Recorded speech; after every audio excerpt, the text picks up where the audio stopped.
नमस्कार विद्यार्थियों। राजकीय महाविद्यालय कामा की हिंदी शिक्षण संस्था में आप सभी का स्वागत है। आज हम हमारे पाठ्यक्रम में वर्णित साकेत के नवम सर्ग में उर्मिला का विरह वर्णन के विविध प्रकारों के बारे में पढ़ेंगे। साकेत मैथिली शरण गुप्त द्वारा रचित राम कथा पर आधारित महाकाव्य है, जिसमें कवि ने राम कथा की उपेक्षित पात्र उर्मिला को केंद्र में रखकर कथा वस्तु का निर्माण किया है। साकेत के नवम सर्ग में उर्मिला का विरह वर्णन कवि ने बड़े मनोयोग से किया है।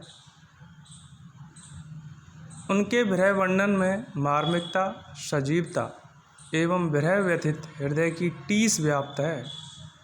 उर्मिला का विरह वर्णन निम्न शीर्षकों में प्रस्तुत किया जा रहा है। विरह में प्रकृति निरूपण। जब भी विरह को कवियों द्वारा अपनी रचना में दिखाया जाता है तो प्रकृति के साथ साथ उसका निरूपण भी किया जाता है।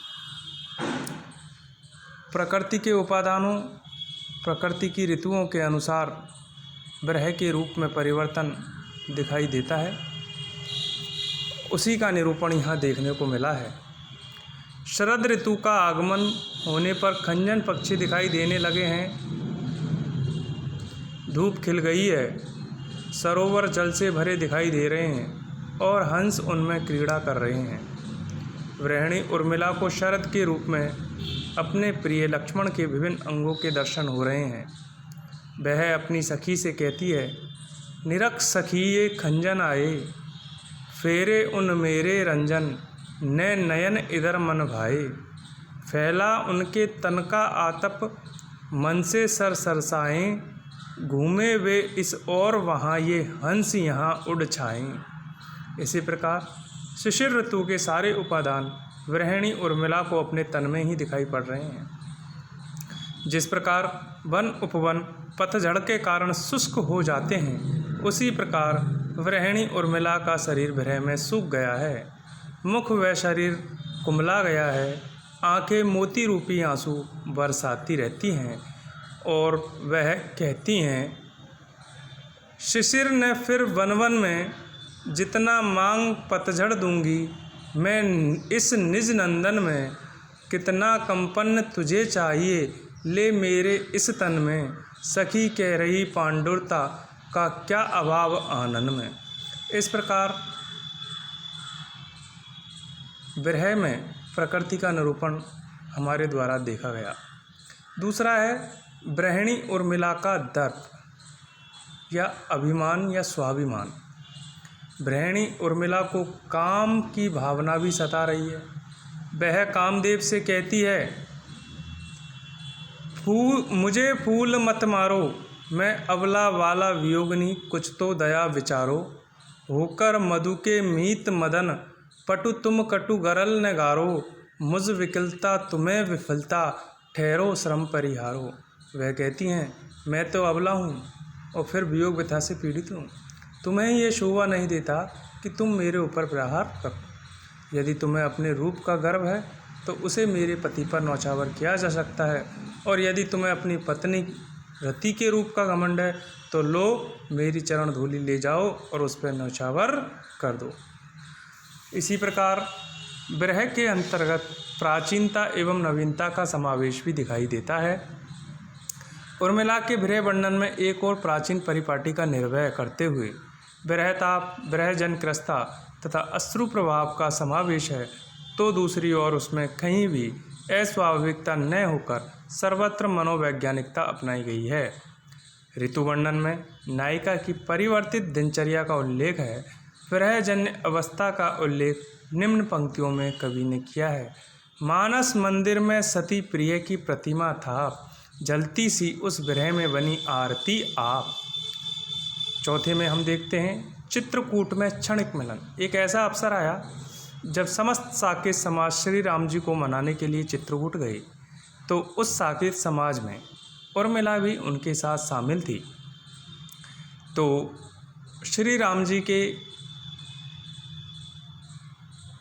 संकेत के द्वारा उर्मिला और लक्ष्मण को मिलने के लिए एक कुटी में भेज दिया गया और यह प्रसंग वहीं से संबंधित है।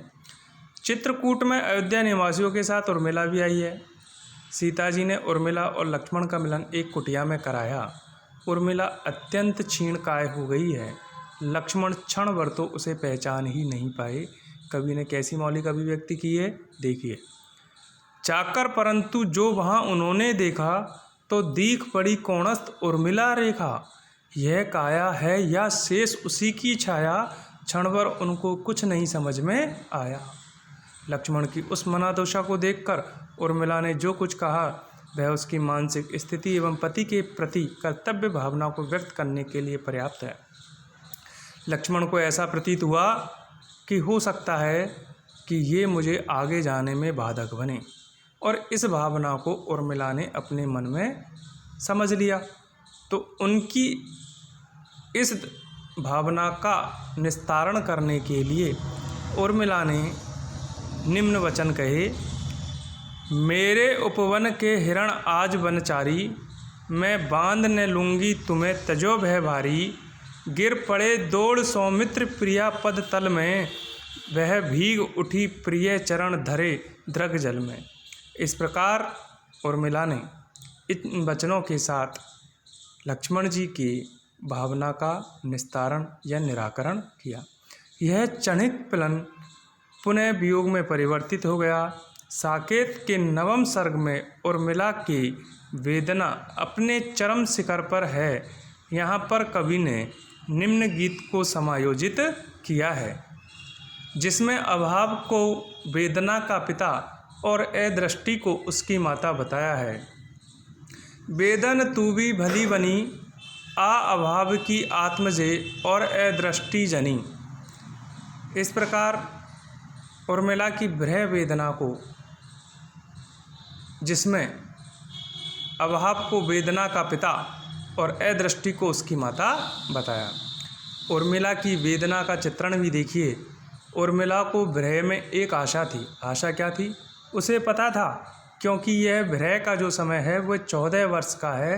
राम जी को जो वनवास मिला है 14 वर्ष का मिला है। तो मेरे प्रियतम जो अनुज के रूप में सेवा करने के लिए राम जी के साथ गए हैं, वह भी इस वनवास को 14 वर्ष में पूर्ण करके वापस अवश्य आएंगे।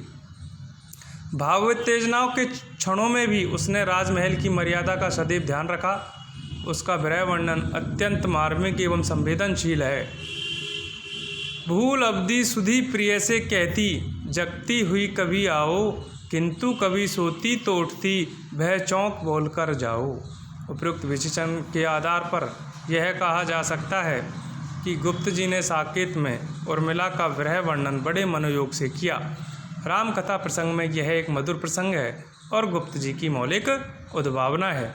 इस मौलिक उद्भावना ने ही साकेत को एक श्रेष्ठ महाकाव्य की पदवी के ऊपर आसीन किया।